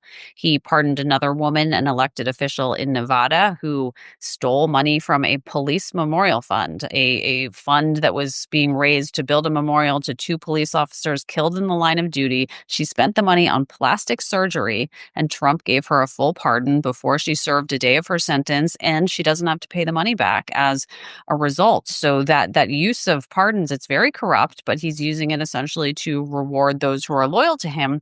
And it's actually very dangerous because it really encourages people to commit crimes in the name of Donald Trump. It sends the message that if you commit a crime in the name of Donald Trump, he will have your back, and you very well may face no consequences because you might get a pardon. Who are the idiots arguing their cases? I mean, who are the people who are saying, yeah, this lady who took all the money for a police memorial or a police monument or whatever it was and used it on plastic surgery, she didn't do anything wrong. I mean, how do they rationalize this? And who makes the decision? Because I know in an interview, Trump has said before, oh, I didn't know anything about that, as if he's not Right. really involved in the pardon process. Do you have any sense of what's happening behind the scenes and who's arguing for and against and who's making the ultimate decision? Well, he's getting terrible advice on pardons. He has a new pardon attorney, someone who literally sits in my old chair. His name is Ed Martin, and Ed Martin was very intimately involved in the Stop the Steal movement. He was one of the people trying to overturn the results of the 2020 election, and he became the pardon attorney after I was fired. And he has expressed his views about pardoning with this phrase repeatedly: no MAGA left behind. He has tweeted that numerous times in terms of pardons. His view is that pardons should be used to ensure that no MAGA is left in prison for any crimes that they may have committed in the name of Donald Trump. And he appears to be the driving force behind some of these pardons of people like Michelle Fiore in Las Vegas and the sheriff in Virginia, as well as the 77 people who tried to overturn the results of the 2020 election. Isn't there anybody in DOJ who can say, whoa, whoa, whoa, this isn't right?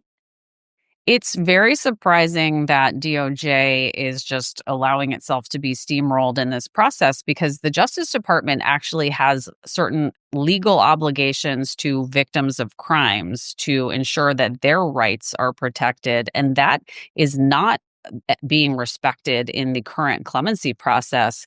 I am certain that the victims whose money was stolen by Michelle Fiore or Scott Jenkins were not consulted in the process. The police officers who were severely injured at the Capitol on January 6th, they were not consulted about the pardons that were granted. Victims are just being completely overlooked in this process, as are other stakeholders in the criminal justice system. The prosecutors who are spending years and in some cases decades building these complex cases, like the case against the president of Honduras who was recently pardoned, they're not being consulted.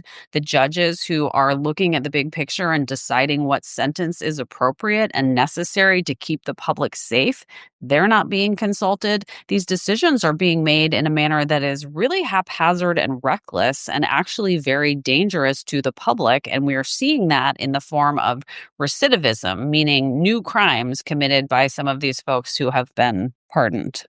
Someone mentioned it was you and you got fired. Uh, it's in response to that question, why isn't anyone stopping them? Let's kind of go through just a few doozies, pardon Yeah. doozies, if you will. Tara Sutton and Andrew Zabowski, two DC police officers, were pardoned by Trump. That pardon was particularly upsetting to you. Can you explain why? So these two police officers were convicted of killing a young man in an illegal chase and then trying to cover up what happened. They were sentenced to prison. They hadn't yet started serving their sentence.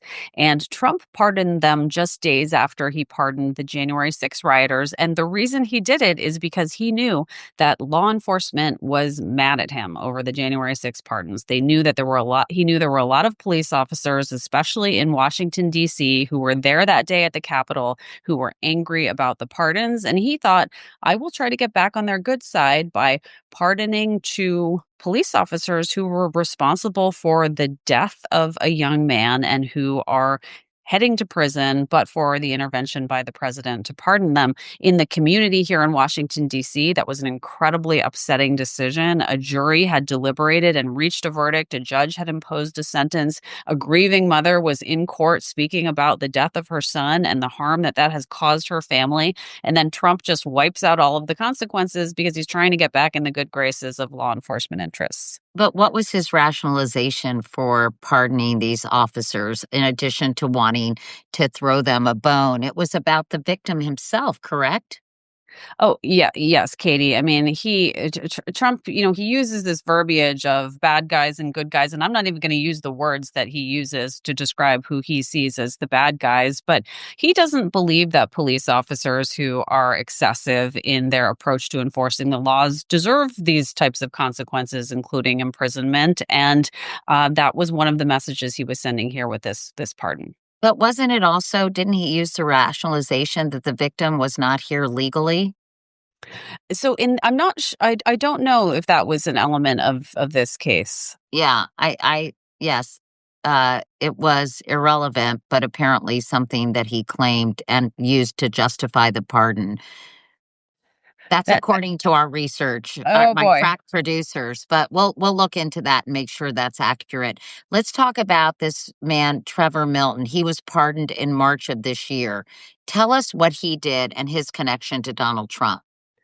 Trevor Milton perpetrated a massive fraud scheme. He defrauded hundreds or maybe even thousands of investors to the tune of nearly $700 million by essentially creating a company that was a scam. He told his investors that he was going to build the world's first electric powered semi truck, and he went to great lengths to make them believe he could do it. He actually created a video that supposedly showed a prototype of a working electric powered semi truck. And it turns out that the whole thing was staged, and he and his team had actually just rolled a truck down a hill to make it look like it was driving to defraud his investors. His investors lost nearly $700 million in their investments. These included retirement funds for teachers, pension funds, things like that, government workers, people who don't have tremendous amount of disposable income that they can afford to lose. And he got this pardon after he did a couple of strategic things. One, he donated about $1.8 million to Donald Trump's campaign. Two, he hired the brother of the attorney general, this guy named Brad Bondi, the brother of Pam Bondi, to represent him. And after he did those two things, he was able to get a full pardon after he had been convicted by a jury of these crimes. The pardon ended up being worth to him financially almost $700 million because it wiped out his obligation to repay these victims. And now I've been reading that he's out there starting a new company. He's going to build something new, and God help the people that he persuades to invest with him. That is disgusting.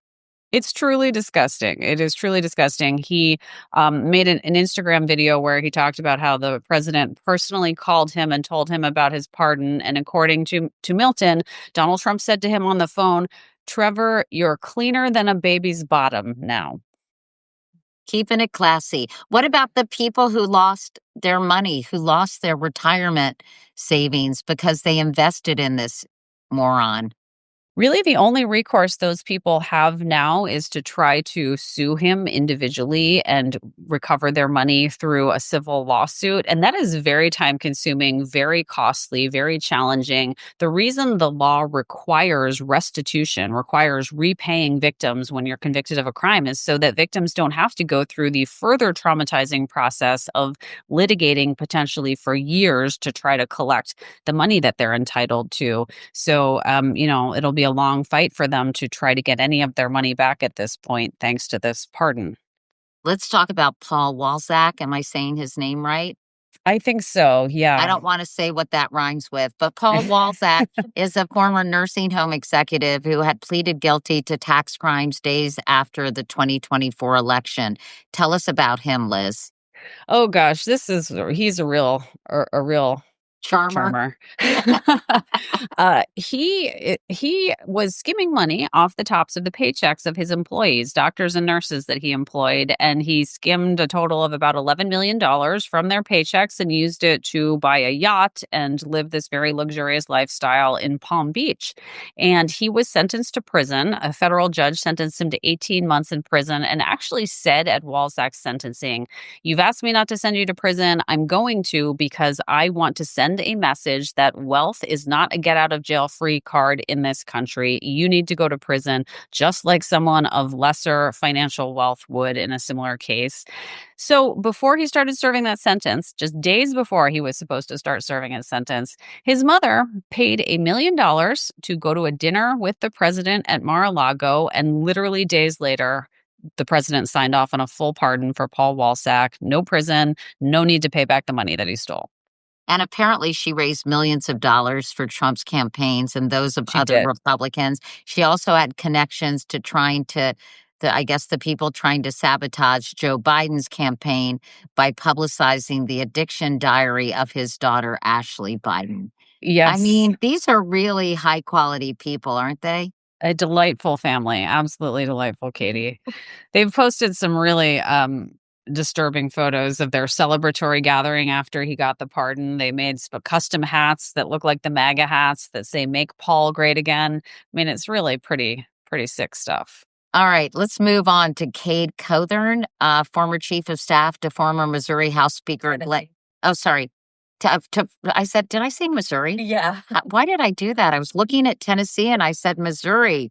I hope my brain is okay. Former chief of staff to former Tennessee House Speaker Glenn Casada, and both were convicted on federal corruption charges. Cade Cothern got pardoned.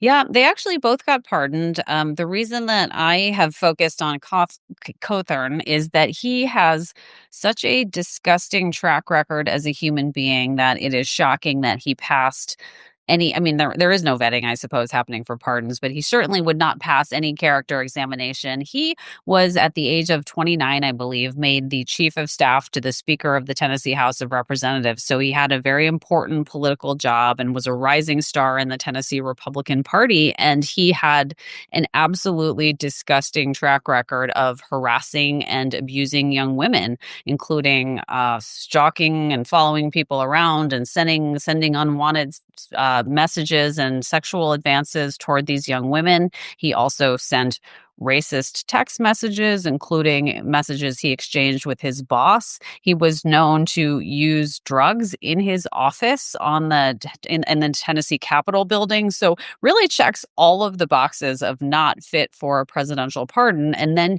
he eventually had to resign and committed this financial fraud, defrauding taxpayers to start a small business with his former boss, the Representative Glenn Casada.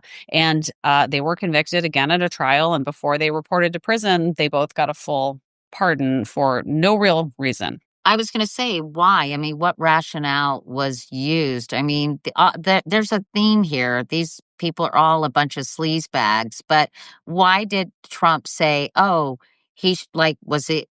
I don't know. What was there a rationale? Because usually there's one that's cooked up anyway.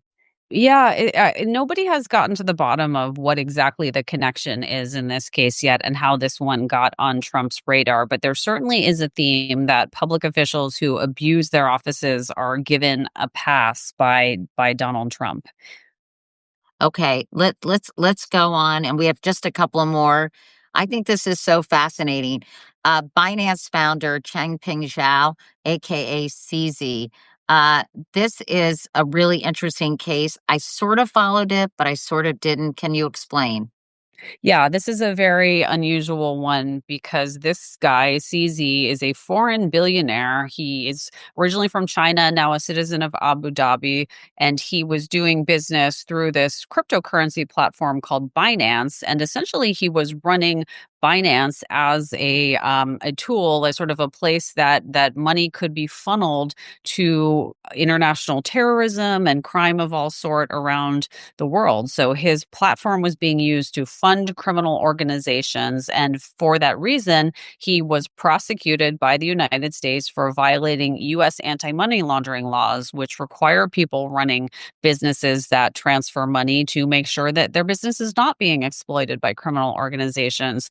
The United States government found that his conduct did tremendous harm to U.S. national security interests, and he agreed to pay an enormous financial penalty, was also sentenced to 4 months in prison.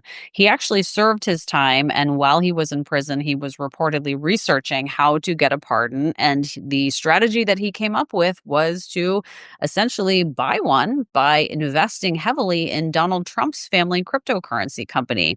He and his company, Binance, they brokered an investment of $2 billion into the Trump family cryptocurrency company called World Liberty Financial. They also supported the startup of this company in key ways as the Trump family tried to launch this crypto business. And essentially, he is responsible for the successful launch of this business that is now generating, I believe, hundreds of millions of dollars of income per year for Donald Trump and his sons, who are partners in the business.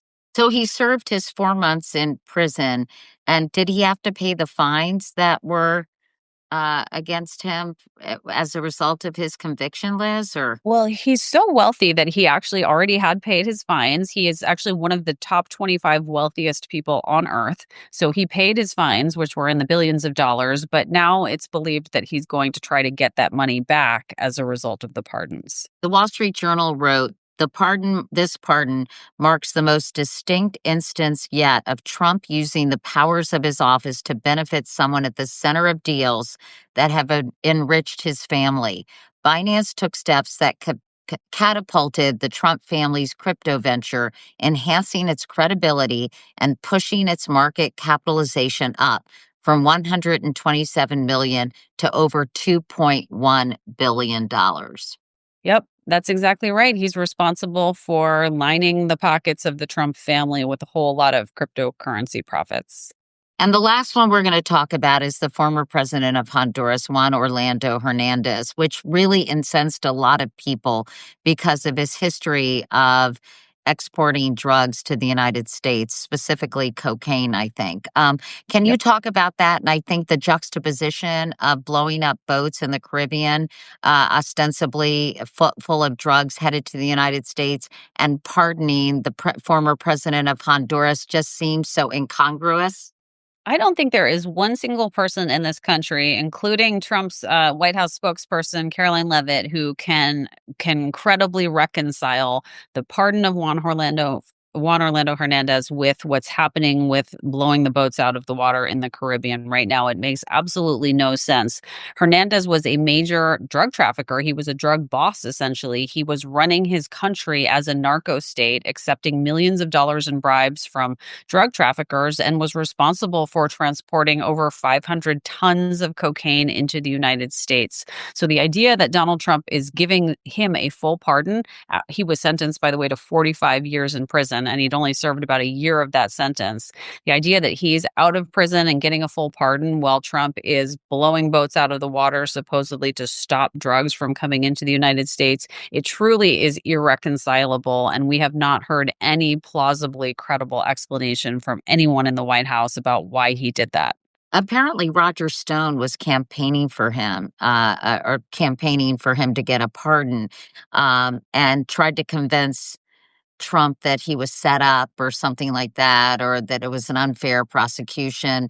I'm curious what you know, if anything, about Roger Stone's involvement in this.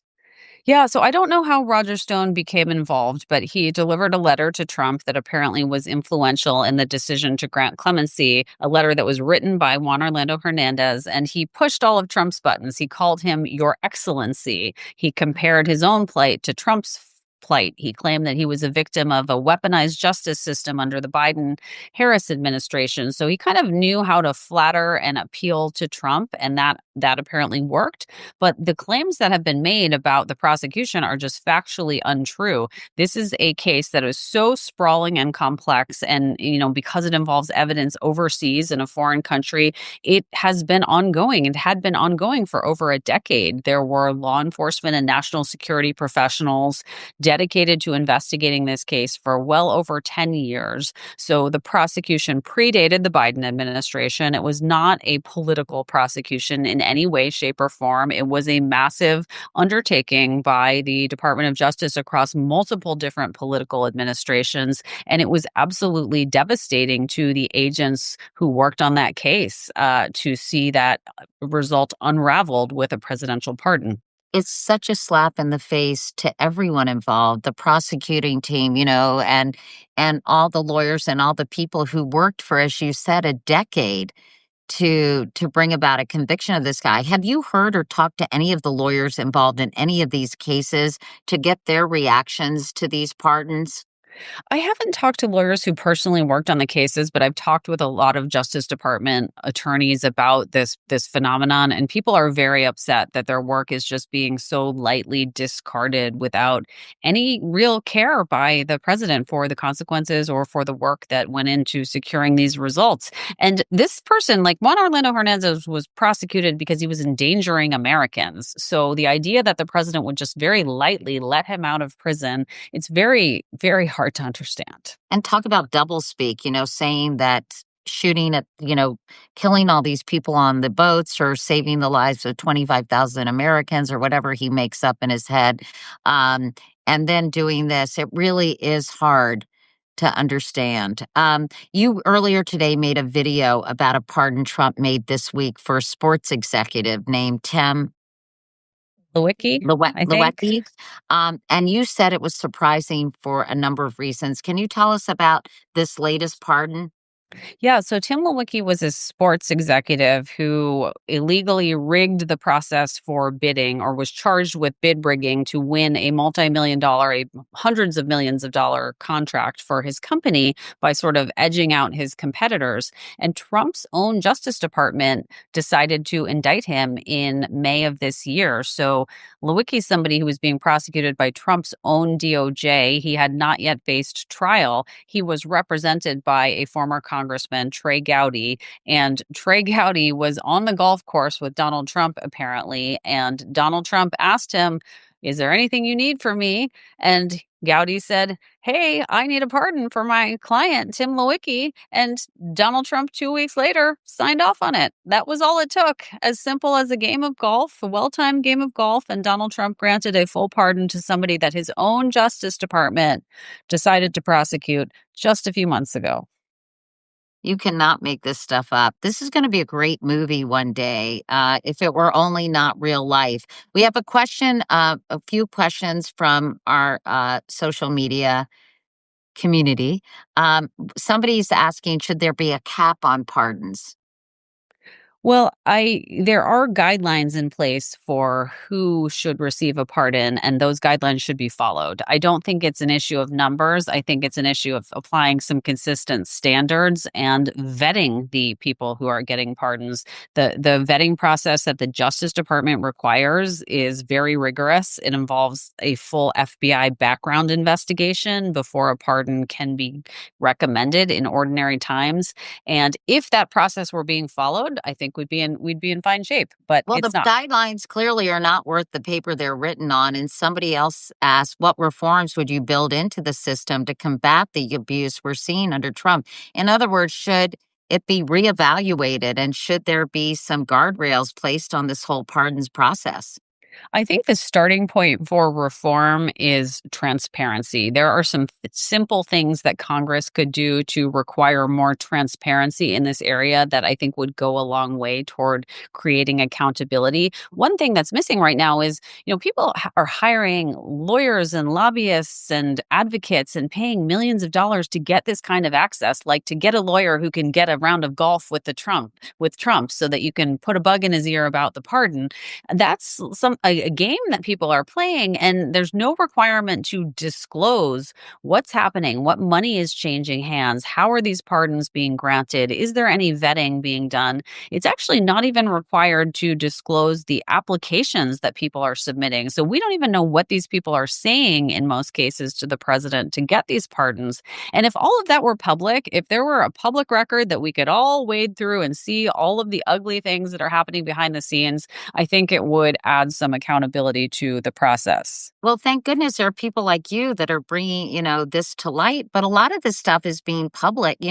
It's being talked about in public, these quid pro quos, these donations, these, various acts that people are doing to, curry favor with the president. So it's not as if people don't realize these are all kind of creepy quid pro quos, right? Yeah, some of it is coming to light thanks to a lot of really dogged investigative journalists. But imagine, Katie, that there's much more that we don't know about. And we don't even know that all of the pardons that have been granted thus far are public. There's no Oh, that's requirement true. to make them public. And I suspect that Donald Trump has already signed off on pardons for people in his administration and his family, just in case something should happen to them. He probably has those pardons stashed away in a drawer somewhere for people like Pete Hegseth or people like his sons. I wouldn't surprise me at all if he has already pardoned those folks, signed the paperwork, and stashed it away for when it's needed. I love this question because I totally forgot about this. And this is from someone who's asking, what do you think, Liz, of Trump's pardon czar, Alice Marie Johnson? And as a refresher, and maybe you can help me with this is the woman that Kim Kardashian fought so hard for, who was sort of put in prison during sort of minimum She was convicted for cocaine trafficking, cocaine and trafficking life imprisonment. and sentenced to life in prison, but she was not really directly involved. I can't remember all the particulars of the story, but the bottom line is Kim Kardashian implored President Trump in the first term to pardon her. She was pardoned. It got a lot of publicity, and now she's the pardon czar. Is she involved really at all, or has she been completely sidelined? Do you know anything about that? Because that actually would be a fascinating story for someone to look into. Yeah, Alice Johnson is an example of someone who was deserving of clemency. She had been incarcerated for a very long time. She had shown that she was rehabilitated and she earned the opportunity to get a second chance. And I And it had was sort high of during hopes. that minimum mandatory stuff, right? Yes, That happened exactly. to her. Yes, mandatory minimums Thank you. played a Mandatory minimum. decisive role in her sentence. This is So why that I'm not a was lawyer, everyone. no, you're doing great. You play one well. um, Alice Johnson is someone who, when she was put in this position of pardon czar, I didn't know what the job was because it's made up. I mean, it's never existed before. But the fact that she held this role gave me some hope that there would be some appropriate and meritorious uses of the clemency power for people who really deserve it. But she seems to have been largely sidelined in the process to date. And the voices that are carrying the day are the people who can get directly in the president's ear, like Trey Gowdy, or people like Ed Martin, who are lobbying for these MAGA pardons. I think that she probably wants to see some folks like herself benefit from clemency, but we haven't really seen her play much of an influence to date in the pardons that have been granted, unfortunately. You should try to reach out to her and interview her. I think I'm persona non grata inside the Maybe Trump I should try. administration these Maybe, days. okay, I'd like to rephrase that. I'll try to interview You her. should try to interview her. Yes, I I would know love I to see interviewed you her interview. before, but not in her current role as pardon czar. Finally, last question, Liz, because I know you need to maybe make your teenage son dinner. I feel bad. I know somebody with a last name. Well, I think Russell Oyer. Is that your husband? No, no, I don't think I have a Russell in my family. Oh, well, somebody named Russell Oyer joined this chat. So I Oh. thought, I wonder if he's related to Liz. But the final question is, obviously no one has abused his pardon power like Donald Trump. I mean, it's just, as you said, no comparison. Having said that, there has been criticism, not just of Joe Biden, but I remember, covering these administrations through the years of Bill Clinton pardoning Mark Rich and all kinds of people questioning, whether or not these people should or should not be pardoned. So I guess the final question is from a viewer. should we abolish the presidential pardon power? I would be very sad to get to a point where the only solution is to abolish it, because the founders of the Constitution put it in there with the idea that the criminal justice system can produce results that are too harsh and it needs a safety valve. There needs to be a way for mercy to be built into the justice system. And I believe that the pardon power has not proven to be the best way to do that. It's been so subject to abuse, but I would hate to lose that opportunity to provide people with mercy when they earn and deserve it. The pardon power is, in some cases, the safety valve when there's a wrongful conviction and there's no relief available through the courts, or when someone has been sentenced under an outdated, overly harsh mandatory minimum law and they're going to die in prison unless the president commutes their sentence. So there are appropriate uses of that power, and we need to preserve the ability to give people mercy when they just demonstrate that they are deserving. But we do need to also figure out how to rein in these abuses of the pardon power. Just because I want to be responsive to people who are joining this, Lefty Prof, my favorite handle, wanted to know what other countries have better systems. And whoops, sorry, I just screwed that up. And how do other countries handle this? Do you know if there are other countries that maybe have a better way, or not really? I don't know that there are other countries that have this type of process at all. I get questions from people who follow my social media overseas who are baffled by why this process even exists. There are processes in the different states, so all 50 states have different processes in place for criminal justice, and in many states the governor can grant clemency, but in other states it's not totally discretionary. There is a board that actually reviews the applications, and they can only be granted if the board recommends to the governor that they grant the application for clemency. So it's not solely the judgment of the president.